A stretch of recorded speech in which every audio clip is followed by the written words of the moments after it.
देख सुदामा की दीन दशा, करुणा करके करुणा निधि रोए।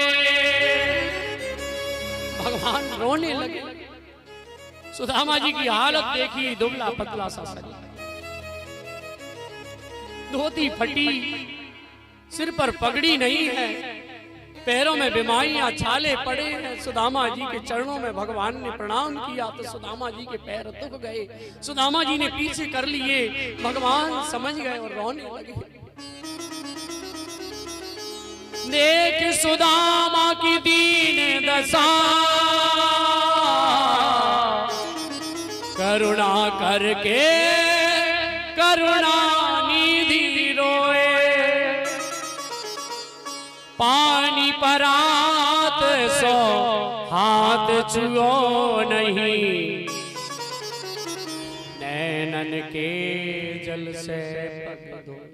भगवान इतने रोए। तीनों लोगों का नाथ, जिसके सामने काल भी थरथर कांपता है, ब्रह्मा विष्णु महेश जिसके सामने हाथ जोड़े खड़े रहते हैं, वो आज गरीब ब्राह्मण को सिंहासन पर बिठा करके और चरणों में बैठा है। रुक्मणी जी की ओर इशारा किया, देर हो गई तो भगवान के नेत्रों से आंसू झलके और कहते हैं अपने आप उन आंसुओं की धार से ही चरण धुल गए। और भगवान बिलख करके कहते हैं कि हे सुदामा जी, ऐसे बिहाल विवायन सो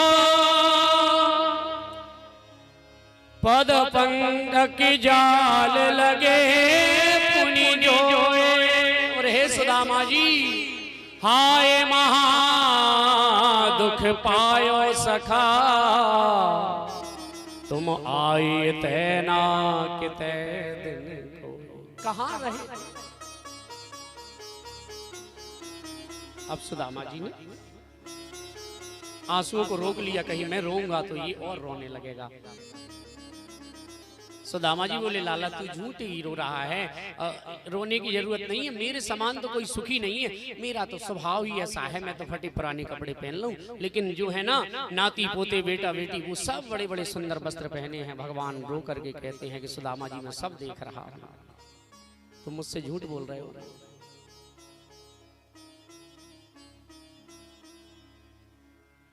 आज भगवान ने सारी सभा की छुट्टी कर दी, सुंदर भोजन व्यंजन बनकर के आए, सुदामा जी के सामने प्रस्तुत हुए। तो ऐसा नहीं कि सुदामा जी टूट पड़े हों भोजन पर। सुदामा जी ने जैसे ही भोजन का ग्रास मुंह में लिया कि उन्हें अपनी पत्नी और बेटों की याद आ गई कि घर में भूखे बैठे होंगे, मैं कैसे भोजन कर लूं।